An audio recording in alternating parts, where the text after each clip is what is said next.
بسم اللہ الرحمن الرحیم۔ السلام علیکم ناظرین مزید اپڈیٹس اس وقت آ چکی ہیں۔ آپ دیکھ رہے ہیں اس وقت پاکستان کے پرائم ٹائم میڈیا پر تو کوئی ایسی خاص خبر نہیں آتی، مگر سوشل میڈیا پر اور اس وقت جناب لطیف کھوسہ صاحب سپریم کورٹ آف پاکستان کے حوالے سے ان کی گفتگو، مختلف لوگ مختلف آراء اس حوالے سے بھی بات کریں گے۔ مگر انٹرنیشنل اپڈیٹس یہ ہے کہ عمران خان کے حوالے سے اکانومسٹ میں ہونے والا آرٹیکل جو شائع ہوا ناظرین، اس صورتحال کا یہ ہے کہ اب سے کچھ دیر قبل اکانومسٹ نے ایک بار پھر اسے ری پوسٹ کر دیا ہے۔ پوری دنیا میں سب سے زیادہ پڑھا جانے والا اس وقت آرٹیکل بن چکا ہے، لگ بھگ 8 مرتبہ سے زیادہ اس وقت ری پوسٹ ہو چکا ہے، اور کیفیت یہ بن چکی ہے 10 ملین سے زیادہ لوگ ہیں جو دیکھ رہے ہیں، پڑھ رہے ہیں، سمجھ رہے ہیں۔ پورے دنیا کو اس وقت کمپنی اور ان کے گماشتوں کی تمام صورتحال واضح اور اہداف واضح اور سارا کچھ سمجھ آ رہا ہے، یہ دکھائی دے رہا ہے۔ بہرحال افسوس کا مقام ہے، مگر دوسری صورت یہ ہے کہ مرتضی سولنگی صاحب کی کیفیت یہ بن چکی ہے، کجا تو کیفیت تھی، دھمکیاں دے رہے تھے،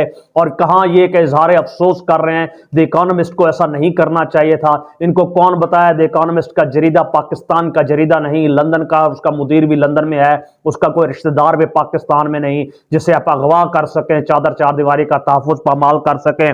صورتحال یوں بھی دیگر گوں مزید سے مزید ہوتی جا رہی ہے۔ ناظرین کتنا بڑا یہ جریدہ ہے کہ پیڈ سروس ہے، یوزول سبسکرپشن لینی پڑتی ہے، اتنا آسان نہیں ہوتا یہاں کالم لکھنا، نہ ہی کوئی اللہ تعالیٰ اپنی مرضی سے کر سکتا ہے۔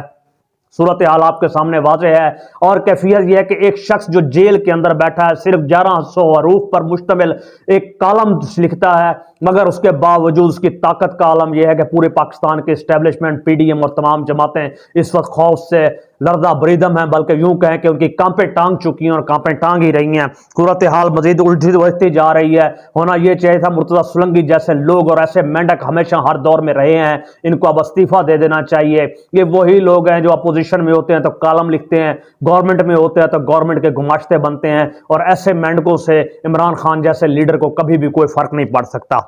جہاں تک فرق پڑنے کی بات ہے، ان بھونڈی کوششوں میں ایک اور کوشش کی گئی ہے، ایک اور طوائف ریحام خان کی طرح، مختلف لوگوں کی طرح، ہاجرہ کی طرح ایک داخل کی گئی ہے طیبہ گل کے نام سے۔ ہمیں سمجھ نہیں آتے ان کو عمران خان کے عضو تناسل سے کس قدر انسیت ہے، یہ اس عضو تناسل سے کیا نکالنا، کیا لینا، کیا اکھاڑنا، کیا دکھانا، کیا بتانا چاہ رہے ہیں۔ اگر آپ مردانہ وار مقابلہ کرنا چاہتے ہیں تو میدان میں آئیے، الیکٹورل میدان میں آئیے، جلسے جلوس کیجئے، وہاں پر کوشش کیجئے۔ کوششوں کا تو عالم یہ ہے کہ نواز شریف صاحب ہار رہے ہیں، نئی فہرست اس وقت کمپنی کو دے دی ہے 130 لوگوں کی، فضل الرحمان صاحب کے پی کے لینا چاہ رہے ہیں، اور اس وقت زرداری صاحب سندھ میں، اور ان کا کہنا یہ 130 سیٹیں ہمیں دی جائیں۔ لاہور کا سروے کا عالم یہ ہے کہ 14 سیٹوں میں سے لگ بھگ 3 نون لیگ جیت سکتی ہے، مگر 3 کے اندر بھی صورتحال یہ ہے کہ 50% کمپنی ساتھ دے تو بات چلتی ہے، ورنہ صورتحال ہی نہیں ہو سکتی۔ بہرحال لاہور میں، گجرانوالہ میں، فیصل آباد میں، ملتان میں، بہاولپور میں، صادق آباد میں، اور اس طرح مختلف اضلاع کے اندر آپ صورتحال دیکھیں۔ گرمیوں میں اگر بجلی کی بندش ہوتی ہے تو اب گیس کامیاب نہیں ہے کہیں بھی، اور یہ 35 سالہ اقتدار کی زبوں حالی کا عالم یہ جو چوتھی بار ملک کو لینا چاہ رہے ہیں، اس وقت لافانیت کے اندر لینا چاہ رہے ہیں، انقلاب کے اندر لینا چاہ رہے ہیں، ان کی کیفیت یہ ہے کہ 75 سالہ دور میں سے 35 سالہ دور اقتدار میں رہنے کے باوجود 75 سالوں تک ان کی کارکردگی یہ ہے کہ اس ملک میں گیس کی بھی فراوانی نہیں ہے۔ یہ ایٹمی ملک ہے یا ایک تماشا گاہ ہے؟ لگتی تو تماشا گاہ ہی ہے۔ اس تماشا گاہ کی اس ماتم کنان کی کیفیت یہاں ہی نہیں رک رہی ناظرین، یہ آگے سے آگے بڑھتی گئی۔ گزشتہ دن آپ نے دیکھا کہ فنڈ ریزنگ پی ٹی آئی نے کی، پی ٹی آئی نے تو چھکے مارے، عمران خان نے تو چھکے مارے اور باؤنڈری سے باہر مارے، مگر پوری اسٹیبلشمنٹ، پوری مشینری اور پی ٹی آئی کے چیئرمین جو سربراہ بنے ہوئے ہیں جیسا میجر جنرل حفیظ الرحمان صاحب، ان کا طوطی بیٹھ گیا۔ انٹرنیٹ کی بندش ہوئی، تمام سوشل سائٹ، فیس بک، یوٹیوب، انسٹاگرام اور گوگلز کے اوپر مسلسل بے ربط کی کوشش کی گئی۔ ناظرین یہ تو فنڈ ریزنگ کی کوشش تھی۔ خوف کا عالم یہ ہے کہ جو شخص جیل میں بیٹھا ہوا ہے وہ ویسے ہی جیت چکا ہے۔ یہی ایک علامت ہے جو ان کو کھائے جا رہی ہے، جو ان کو محسوس ہو رہی ہے۔ اور فنڈ ریزنگ کا عالم یہ تھا، کجا عمران خان کے اوپر 2 کروڑ گھڑی کا الزام ہے، صرف 2 گھنٹے کے اندر ناظرین 10 کروڑ روپے سے زیادہ کٹھے ہو گئے۔ کہنے کا یہ مقام ہے 2 کروڑ کے لیے عمران خان کبھی بھی ایسا کام نہیں کرے گا۔ اگر ایسا کرتا ہوتا تو اس کے پاس پہلے سینکڑوں نہیں، ہزاروں نہیں، لاکھوں مواقع ہیں اس شخص کے پاس۔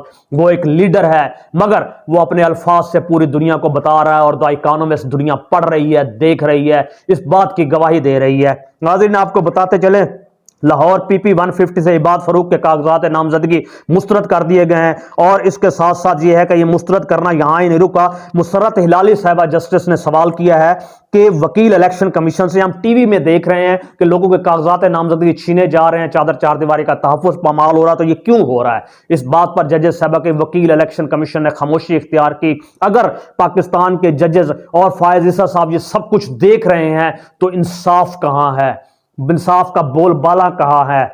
फिर तो हम यही कह सकते हैं कि कुर्सी ही पामाल हो चुकी। जब आप इतना जुल्म सितम देखते हैं तो ये सब कुछ कहीं रुक ही नहीं रहा। और इस वक्त नाज़रीन अपने एक पपेट्स के जरिए एक पैगाम दिया गया है जिसमें बताया गया है कि तजादिस्तान के पाकिस्तान को तरक्की मिलाने के 2 मॉडल पेश किए जा रहे हैं। नंबर 1 सियासी मॉडल ये है कि पिछली 10 साल सियासी यानी गवर्नमेंट, सियासी एहलकार, जरदारी, फजल रहमान, ये वो सब मिलाकर और मुक्तदरा यानी एस्टेब्लिशमेंट मिलकर मुल्क को आगे बढ़ाए।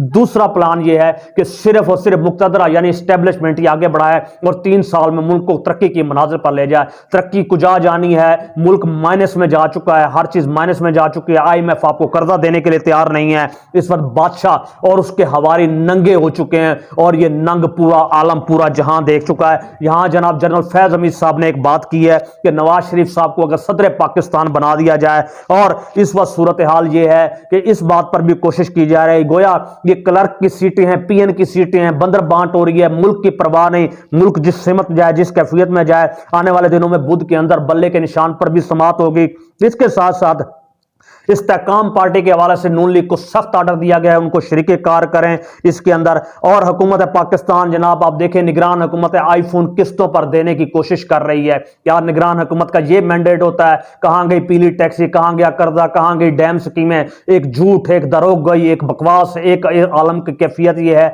मजीद से मजीद चवलियां जो मार सकते हैं ये मार रहे हैं और पूरा जहां देख रहा है, और क्या कह सकते हैं। और इसके साथ साथ आपको बताते जाएं, फंड रेजिंग की जो भी कैफियत हो, PTA जो मर्जी कर ले, जो मातम कुना हो जाए, हकीकत हाल ये हो चुकी है कि इस वक्त सारा सिस्टम नंगा होकर देख रहा है और इनके बारे में इनकी ज़बू हाली कैफियत बन रही है। अब भरपूर कोशिश की जा रही है। एक इम्कान यह है कि PTI पर मुस्तकिल पाबंदी लगाई जाए। 9 मई के हवाले से मजीद प्रोपेगंडा 1 माह रह गया, जब इलेक्शन के अंदर किया जाए, पूरी दुनिया को दिखाया जाए, मगर फूकों से यह चिराग बुझाया ना जाएगा।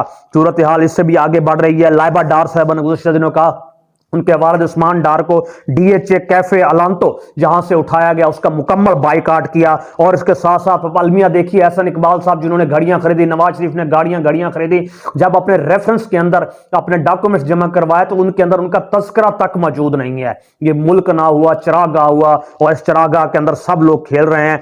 होता यह है, इस तरह कभी भी नहीं होता। हम $1 अरब के लिए रो रहे हैं। अगर आपको याद हो रोनाल्डो की एक वीडियो जिसके अंदर सिर्फ कोक का एक ब्रांड उसने उठाया और एक तरफ कर दिया, और उस 1 सेकंड के क्लिप के ऊपर $4 बिलियन का नुकसान हुआ। ये होता असर, ये होता रसूख, ये होती है कोशिश। अगर आप समझते हैं कि इमरान खान इन कोशिशों को नहीं कर सकता, आप बाहर निकाल कर देखिए, लोगों के सामने सिर्फ चेहरा ही दिखा दीजिए, जवाब और 24 करोड़ आवाम का जवाब आपके सामने आ जाएगा। दूसरी तरफ नाज़रीन आपको बताते चले, ISI के जो इस वक्त DG हैं नदीम अंजुम साहब, पहले 6 माह की एक्सटेंशन थी।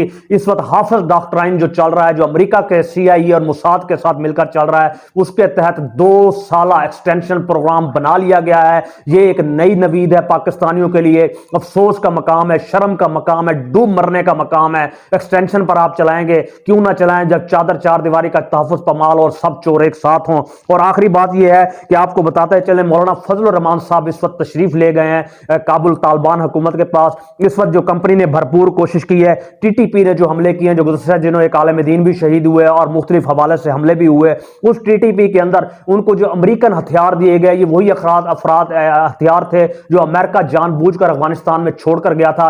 इस वक्त तालिबान का एक धड़ा जो TTP को मुकम्मल तहफ़्फ़ुज़ देता है और उसकी फंड रेजिंग भी करता है, हथियार भी देता है, तमाम हथियारों के साथ लेस भी करता है, मॉरल ग्राउंड भी फराम करता है। जब पाकिस्तान ने मना किया तो उन लोगों ने कभी भी खामोशी इख्तियार की, जिसका नतीजा ये निकला कि अफगान मुहाजिरीन भी यहां से निकाले गए। उसके बाद हथियार के तौर पर तालिबान को एक जवाब दिया गया कि आपके पैरेलल शुमाली इत्तेहाद और दीगर लोग जो मौजूद हैं वो ये चाहते हैं कि हमारा साथ दिया जाए। अगर पाकिस्तान ने उनका साथ दिया तो तालिबान की गवर्नमेंट कभी नहीं रह सकेगी अपने कदमों पर। यह सुनना था। इस सुनने के बाद तालिबान अपनी जगह से सटपटा गए, घबरा घबराहट का शिकार हो गए, खौफजदा हो गए। नतीजा इसका ये निकला, दरखास्तें आना शुरू हो गई। इस वक्त के पाकिस्तान को नुमाइंदा भेजी, हम गुफ्तगू के लिए तैयार हैं। पाकिस्तान ने कहा हम इससे पहले भी बहुत बार गुफ्तगू कर चुके हैं, लिहाजा मुतफिका तौर पर फजलुर रहमान साहब को भेजा गया, जिनकी मुलाकात नायब वज़ीर आज़म अब्दुल कबीर मौलाना से हुई। वज़ारत खारजा के इस वक्त मौलाना मुत्तकी हैं, मौलाना अब्दुल लतीफ़ मंजूर हैं और दीगर हमायदीन से मुलाकात हुई। One man one world agenda है, टीटीपी को अपनी सहूलतकारी खत्म करें और इंडिया के साथ मिलकर आप जो कोशिशें कर रहे हैं, अगर आप हिंदुस्तान इस वक्त हमसाया बतौर ममालिक अच्छे हमसाय बन कर रहे हैं, अगर इस वक्त तालिबान की गवर्नमेंट आ सकती है अफगानिस्तान में पाकिस्तान के ताउन से, तो यकीन जान लीजिए पाकिस्तान ही के ताउन से तालिबान की गवर्नमेंट जमीन बोस भी हो सकती है और उसके बाद जो खाना जंगी रुकी थी वो दोबारा भी इब्तदा हो सकती है। अभी तो 20 साल थी, फिर ये 20 साल और के लिए चलेगी। इस बात को जहन में रखिए। यही कोशिशें की जा रही हैं कि ये सारे कोशिशें रुक सकें। दूसरी तरफ जनाब साहब, यही वजह है कि मेजर गुरु आरुया को तो तकलीफ पहुंच चुकी है। सब पूरी दुनिया में बीजेपी को कहा जा रहा है ताउन किया जाए, दरिया काबुल पर बंद बांधा जाए। ये वो परेशानी है जो इंटरनेशनल लॉजिस्टिक्स के साथ आ रही है। तो ये कैफियत जैसी भी है, जिस आलम में भी है, जिस अंदाज में भी बढ़ रही है, आप देख रहे हैं। बहरहाल इस वक्त 24 करोड़ आवाम का मुल्क है और पाकिस्तान तकसीम दर तकसीम है, मुआशी हालत ज़बूहाली का शिकार है। मजीद बेहतरी की कोई गुंजाइश नहीं है। बेहतरी की एक ही गुंजाइश है जो इमरान खान साहब ने कहा, फेयर एंड फ्री इलेक्शन। अगर आप फेयर एंड फ्री इलेक्शन की तरफ बढ़ते हैं तो कामयाबी यकीनन आपकी होगी, वरना दूसरी सूरत के अंदर आप यकीन जान लीजिए, आप सूरत हाल कुछ भी कीजिए, वहां कुछ भी ऐसी सूरत हाल नहीं बनेगी। और इमरान खान का एक ही बात करना कि मैं मुनाफिक नहीं हो सकता, मुफाहमत करूंगा, मुझे बताइए इन चोरों और डकैतों के साथ कैसे मुफाहमत करूं। अपनी बात का इख्तिताम इस बात से करते हैं, इमरान खान साहब ने एक बात की कि अगर अल्लाह के आखिरी नबी सल्लल्लाहु अलैहि वसल्लम को जब अहले कुरैश ने कहा आप औरत ले लीजिए, आप दौलत ले लीजिए, आप सरदारी ले लीजिए, आप ऊंट ले लीजिए, आपको सब कुछ देने के लिए तैयार है, मगर हक गोई से इस वक्त दस्तबरदार हो जाइए। आका करीम ने फरमाया ऐसा नहीं, अगर तुम मेरे एक हाथ में सूरज और दूसरे में चांद भी रख दो तब भी मैं अपनी हक गोई से बाज नहीं आऊंगा। यही बात इमरान खान साहब कर रहे हैं। इन चोरों, इन डकैतों, इन दगाबाजों, इन मुनाफिकों और मुल्क और मिल्लत के इस वक्त सौदागर बने हुए हैं, क्या इनके साथ बैठकर मैं मुल्क आगे बढ़ाऊंगा? बेहतर है इससे कि मैं खामोशी से यहां जेल के अंदर 2 साल नहीं, 10 साल नहीं, 100 साल भी रहूं तो कोई फर्क नहीं पड़ता। यही खौफ है कि जनाब आपको बताते चले मजीद 100 अहलकारों का इमरान खान के ऊपर इजाफा कर दिया गया है, बढ़ा दिया गया है। इससे और कुछ फर्क नहीं पड़ेगा। हर नया दिन, हर नया लम्हा इमरान खान की तो पूरी दुनिया में पजीराई का सबब बन रहा है, मगर कंपनी जनरल आसिम मुनीर, नदीम अंजुम और फैसल नसीर और नवाज शरीफ जैसे लोग मुकम्मल डिक्लाइनिंग का शिकार हो गए हैं। ये सोशल फैब्रिक आपको संभालना होगा, वरना इसके नताइज कभी भी अच्छे नहीं होंगे। इस अच्छे से मुराद जब आप दिलों में ही नहीं रहेंगे तो फिर कहां रहेंगे? जब दिलों में ही ना रहे तो फिर कुछ भी ना रहा। अपना ख्याल रखिएगा। अपने गिरदो नवाह का बहुत बहुत शुक्रिया। अस्सलाम वालेकुम।